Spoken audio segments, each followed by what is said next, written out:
그동안 대속적인 예수 그리스도의 죽음을 이야기했습니다. 오늘은 한 인간적인 예수님의 죽음에 대한 이야기를 좀 생각해 보려고 합니다. 완전하신 예수님께서 죽으셨습니다. 누구나 죽음을 맞이합니다. 죽음 앞에서 항변하거나 죽음 앞에 그 죽음을 뚫고 이겨낼 사람은 누구도 없습니다. 제가 장례식에서 반드시 하는 설교가 있습니다. 세상에 아무리 의술이 좋아도 죽음이라는 힘 앞에는 무너집니다. 아무리 믿음이 좋고 산을 옮길 만한 믿음이 있는 사람도 죽음 앞에는 무너집니다.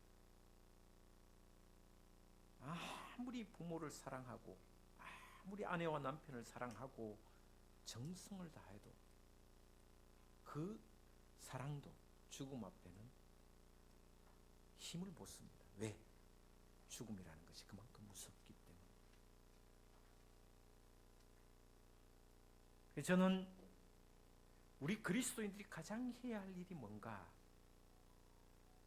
죽음을 잘 준비하는 것이, 잘 죽는 것이 얼마나 중요한가를 이 말씀 속에서 좀 나누려고 합니다. 예수님은 부활을, 십자가와 부활을 목표로 죽음을 향해 한 걸음 한 걸음 걸어가셨습니다. 죽음 앞에 발버둥 치다가 십자가를 진 것이 아닙니다. 십자가를 향해 한 걸음 한 걸음 가시고 죽음을 맞이하고 또한 부활을 경험하셨습니다. 대한민국은 죽음을 싫어하는 나라 중에 한 나라입니다. 요즘은 덜하지만 아파트 4층은 항상 없습니다. 아니면 F층이라고 하기도 합니다. 유명한 말이 있죠. 개똥밭에 굴러도 이승이 났다. 왜냐하면 죽음을 생각하지 않는 것, 준비하지 않는다라는 의미입니다. 갑자기 죽음이 찾아오면 도망가려고, 피하려고.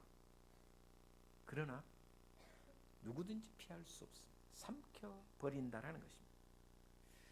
며칠 전에, 얼마 전에 달구불 복지관에 갔다가 저랑 동갑인, 오랫동안 달구불 복지관 시작부터 같이 했던 분이 세상을 떠난 소식을 듣고 충격을 받았어요. 갑자기 죽는 경우 많지 않습니다. 대부분은 전조 증상이 있습니다. 예시가 있습니다.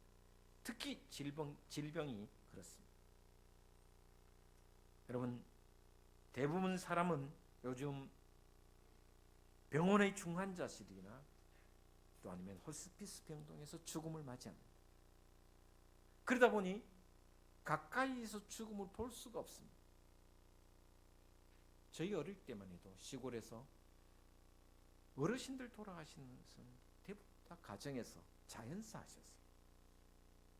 요즘은 의료사입니다. 의료사입니다. 여러분, 부모를 잃으면 자식이 회복하는데 한 1년 정도 걸립니다. 보통 그렇습니다. 배우자는 보통 2년, 3년 정도 걸린다. 물론 자식이 먼저 가면 가슴에 묻고 살아갈 수밖에 없습니다. 질병에 걸려서 오랫동안 투병하면은 그 죽음에 대한 준비를 어느 정도는 할 수 있는데, 어느 날 갑자기 죽음이 찾아와 이별하면 그 고통과 아픔은 굉장히 오래 갑니다. 왜? 준비된 죽음이 아니기 때문입니다. 저는 대한민국의 장례 문화를 별로 좋아하지 않습니다. 세상의 어느 나라를 가도 병원 안에 장례식장을 만든 나라는 없습니다. 병원 안에 장례 전문 식장을 만들어서 하는 나라는 대한민국밖에 없습니다. 그래서 별로 좋아하지 않습니다. 왜냐하면 죽음을 장사하는 것처럼 느껴져요. 가까운 자녀나 가까운 사람이 죽음을 같이 맞이해야 되는데 혼자 죽어. 그리고 죽으면 바로 영안실로 바로 즉시 들어갑니다. 그리고 뭘 할 틈도 없이 화장장으로 나갑니다. 요즘. 그러니 대한민국 사람은 죽음에 대한 생각을 깊이 하지 않습니다. 오히려 준비하지 않는 죽음이 찾아왔을 때 당황하고 힘들어합니다. 그러나 우리는 모두 죽습니다. 저는 죽음도 좋은 죽음이 있다고 생각합니다. 죽음을 준비해야 합니다. 그래서 저는 제 마음속에 늘 생각하는 게 있습니다. 두 가지 큰 의미를 이야기하자면 메멘토 모리, 하나님, 죽음을 기억하라. 그리고 또 하나가 있습니다. 하나님 앞에, 사람 앞에. 내가 누가 보든지 안 보든지 언제나 하나님 내 앞에 계시다는, 하나님 앞에, 사람 앞에. 여러분, 죽음은 생각보다 빨리 옵니다. 죽음을 생각하면 오히려 삶이 더 풍성해집니다. 자살을 이야기하는 것이 아닙니다. 죽음을 생각하면 순간순간 내 삶이 아름다워집니다. 1분 1초가 중요해집니다. 소중해집니다. 죽음을 생각하면 힘든 것 같지만 오히려 내 삶이 하나님의 선물임을 깨닫게 됩니다. 그리고 죽음을 생각하면 모든 것이 새롭게 보이기 시작합니다. 그리고 그 모든 것이 새롭게 시작한다는 것 속에 하나님이 그 모든 것을 주관한다는 것을 알게 됩니다.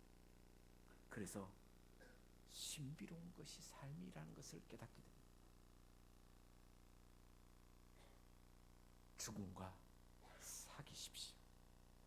많이 생각하십시오. 엉망일 것 같지만, 죽음을 생각하면 엉망이 될 것 같지만 전혀 그렇지 않다라는 것, 그것이 바로 많은 사람들의 이야기입니다. 여러분, 예수님은 30대에 죽었습니다. 가장 비참한 죽음이었습니다. 저와 여러분도 언제 어디서 어떻게 죽을지 모릅니다. 왜? 그 죽음을 내 뜻대로 할 수 없기 때문에. 죽음은 개별적입니다. 한 사람이 개별적으로 죽게 됩니다. 물론 갑자기 세월호처럼 같이 한꺼번에 매장되는 것처럼 그렇게 죽는 경우도 있지만 대부분 그렇지 않습니다. 어느 날 갑자기 뒷목 잡고 쓰러지면 대소변 다 받아내야 돼요. 고통입니다. 이루 형용할 수 없는 과정입니다. 보통 사람들은 이런 과정을, 죽음 앞에 이런 과정을 겪게 되어 있습니다. 내가 왜? 나에게 어떻게 이런 일이? 현실을 부정합니다. 그러면서 분노합니다. 지금 왜 내가 죽어야 되는지. 어떤 사람은 죽는 날까지 분노하며 죽는 경우도 있습니다. 그 죽음을 받아들이지 못하고 죽는 순간에도 화를 내며 죽는 사람이 있다. 어떤 사람은 또 타협합니다. 하나님, 부처님, 알라신 다 찾아가면서 우리 아들 장가갈 때까지 낫게 해주면, 이 병을 낫게 해주면 내가 모든 것을 드리겠습니다. 비참합니다. 타협했는데 타협이 이루어지지 않으면 우울증에 빠집니다. 그러다가 결국 죽음을 받아들입니다. 죽음도 인생이라는 자연스러운 과정임을 알게 됩니다. 그런 분들은 편안한 죽음을 맞이합니다.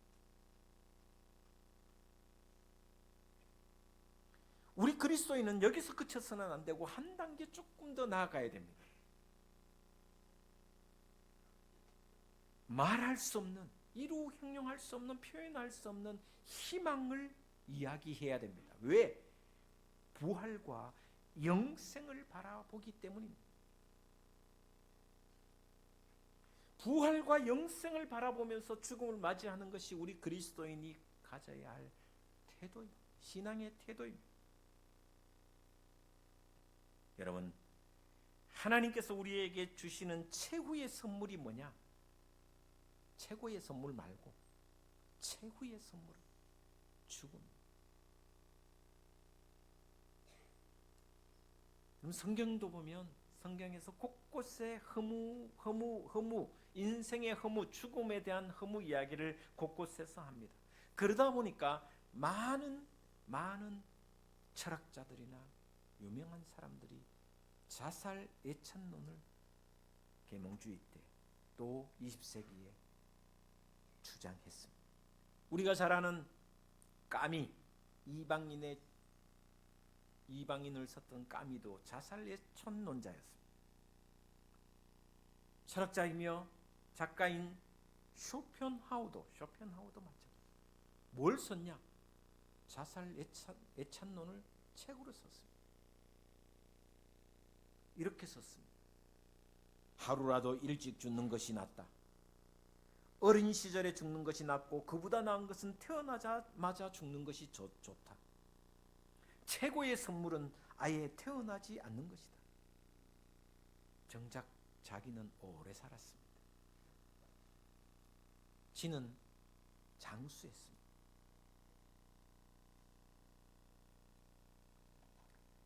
이 땅의 삶이 전부면, 지금 이 땅의 삶이 전부라면 자살이 답이 될 수도 있습니다. 여러분, 전도서를 읽어보면 인생의 허무에 대한 이야기를 하면서 전도서 4장, 6장에 보면 재밌는 구절들이 있습니다. 절은 찾지 않겠습니다. 해 아래 삶뿐이고 해 위에 삶이 없다면 살아있는 자보다 일찍 죽은 자가 복되고 일찍 죽은 자보다 출생하지 않는 자가 복되다. 이 땅의 삶뿐이고 저 세상에, 그러니까 해 위에 세상이 없다면 그죠? 안 태어나는 게 더 좋다라는 것을 이야기합니다. 전도서 6장에 보면 해 아래의 삶뿐이라면, 이 땅의 삶뿐이라면 낙태되어 태어난 사람이 가장 행복하다라고 말하고 있습니다.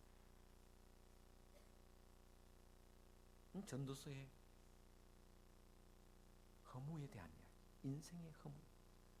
그러나 그 저변에는 뭐가 있냐면 여기의 삶이 전부가 아니다라는 것입니다. 이 땅의 삶이 전부가 아니다라는 것을 분명히 밝혀주고 있습니다. 이런 자살 예찬론이 나왔을 때 우리가 너무나도 잘 아는 유대인 중에 신학자인 아브라함 여수와 헷셀이라는 사람이 있습니다. 인생의 문제는 자살의 문제가 아니라 순교의 문제다. 위대한 말을 했습니다. 과연 그것을 위해 죽을 만한 그 무엇인가 있는가? 어떤 진리를 위해 죽을 능력이 있을 때 그 사람은 참 삶을 사는 것이다. 가장 가치 있는 일을 위하여 죽을 수 있는 삶, 그것이 바로 순교의 삶이다. 그렇게 말했습니다. 하나님의 기쁨이 되고 이 땅에 하나님 나라를 세워가는 그 가치 있는 일을 위해 죽을 수 있다면 최고의 인생이다. 그 인생을 순교의 인생이다라고 말하면서 그리스도인의 삶이 그런 삶이다라는 것을 이야기하였습니다. 그리스도인의 삶은 순교의 삶입니다. 예수님은 아침 9시에 못이 박혔습니다. 몸을 눕히고 양손과 양발에 대못을 박았습니다. 그때 예수님께서 하신 말씀이 있습니다. 아버지, 저들을 용서해 주십시오. 저들은 저들의 죄를 알지 못합니다. 자기가 무슨 일을 하는지 모릅니다.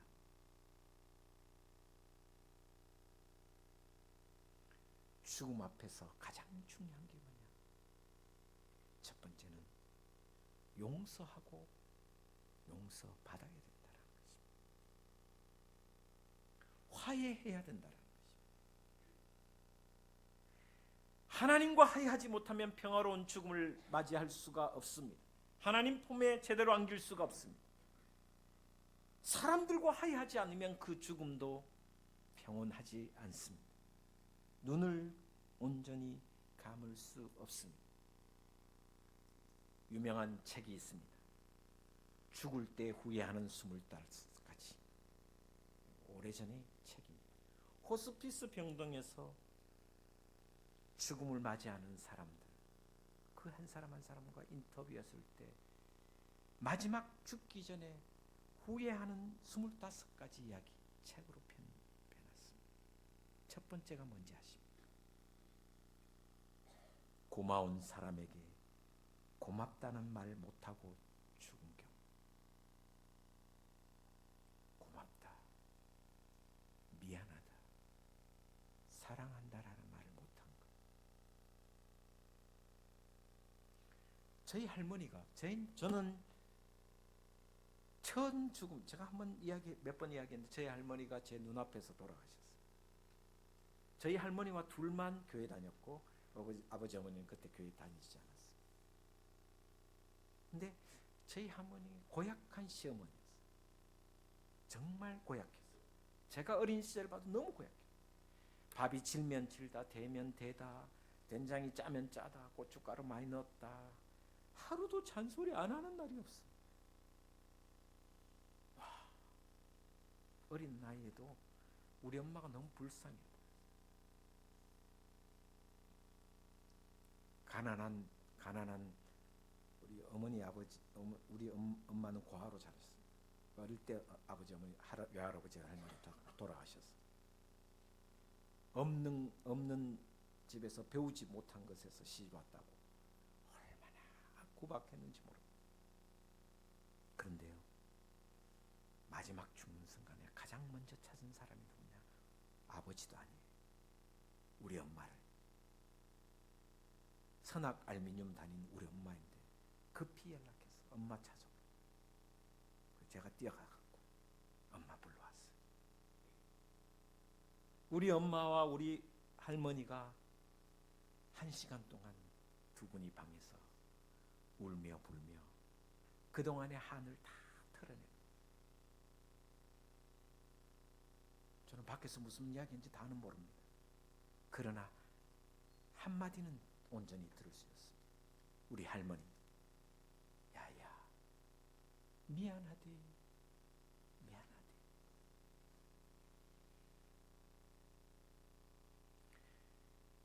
여러분은 5분 후에 죽는다면 누구에게 무슨 말을 하고 싶습니까? 곧 사흘이 다가오면 4월 16일 세월호, 여러분 어린 청춘들이 300명 이상이 수장이 되었습니다. 그때 그 친구들이 엄마 아빠에게 보낸 모든 그의 문자의 핵심이 뭐냐? 엄마 고마워, 아빠 사랑해. 그 내용이었어요. 예수님은 마지막 죽어가는 가운데 이렇게 말씀하십니다. 아버지, 저들을 용서해 주십시오. 이 한마디, 고맙다는 말, 사랑한다는 말, 감사하다는 말 지금 하셔야 돼요. 죽음을 준비하는 최고의 모습이 바로 이 말이라고 저는 생각합니다. 예수님은 십자가의 고통 중에 옆에 있는 강도에게 또 이렇게 말합니다. 오늘 네가 나와 함께 낙원에 있으리라. 여러분, 이런 말이 있습니다. 먼저 죽는 사람이 최고의 스승이란 말이죠. 여러분, 부모님이 돌아가실 때 유언을 남기잖아요. 그래서 청개구리가 왜 청개구리인지 아시잖아요. 엄마가 죽을 때 내 저기 강가에 묻어둘라 하는 게 진짜 강가에 묻어줬죠. 마지막 유언은 듣잖아요. 죽는 그 순간은 가장 위대한 교육이 되는 곳이 바로 죽음의 순간입니다. 평소에 내 말을 듣지 않던 자녀들도, 평소에 내 말을 흘려버리는 사람들도 죽는 순간에 그 유언의 말 듣는 사람이 많습니다. 저희 아버지도 똑같았습니다. 물론 늦게 예수 그리스도를 영접했지만 우리 할머니가 마지막 유언입니다. 너희들 꼭 교회 가리. 내 제사 지내지 마리. 우리 아버지 30년 가까이 제사 지냈습니다. 아버지 할머니 유언 안 듣고. 그런데 끝내는 예수 그리스도를 영접하고 내 죽고달랑 절대 제사 지내지 말라. 하나님께 예배와 영광을 올리라. 여러분, 마지막 순간에 이 예수님처럼 내가 오늘 낙원에 있으리라. 네가 나와 함께 낙원에 있으리라. 너희들도 내가 가는 천국에서 만났으면 좋겠다. 너희도 예수 그리스도를 잘 영접하고 잘 믿어 구원에 이르러 내가 주님 오시는, 주님 나팔 부시는 그날에 너희와 함께 만났으면 좋겠다. 이런 죽음을 맞이했으면 좋겠습니다. 또 한마디 하셨습니다. 바로 십자가 아래에 있는 어머니에게 한마디 하셨습니다. 어머니, 육신의 어머니에게 이렇게 말합니다. 어머니, 이 아들 요한이 당신의 아들입니다. 요한에게는 이 나의 어머니, 이 어머니가 곧 너의 어머니다.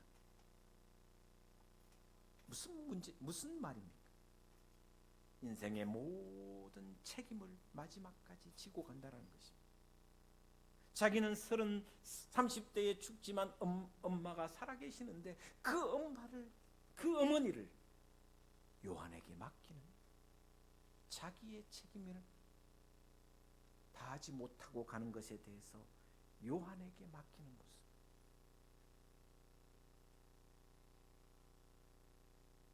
또 고통스러운 십자가 위에서 이렇게 외쳤습니다. 엘리 엘리 라마 사박다니, 나의 하나님 어찌하여 나를 버리시나이까. 그리고 내가 목마르다고 호소하셨습니다. 여러분, 죽음이라는 고통을 통해서 영원을 향해 성장하는 모습이 예수 그리스도의 모습입니다. 고통 없이 죽는다고 기대하지 말고, 물론 고통 없이 죽었으면 좋겠다, 평안한 죽음이었으면 좋겠다 기대하고 기도해야 되겠지만 고통이 따를 수밖에 없는 것이 죽음입니다. 주님은 마침내 다 이루었다고 고백하셨습니다. 궁극적으로 죽음은 내 삶의 완성입니다. 예수님은 죽음을 영광을 얻는 것으로 생각하셨습니다.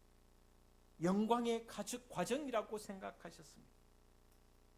여러분, 십자가의 고통을 통해서 부활의 영광을 엘리 엘리 라바 사박단, 이 고통은 끝내 하나님께서 부활의 영광으로 나에게 주실 것이다라는 확신을 갖고 있었습니다.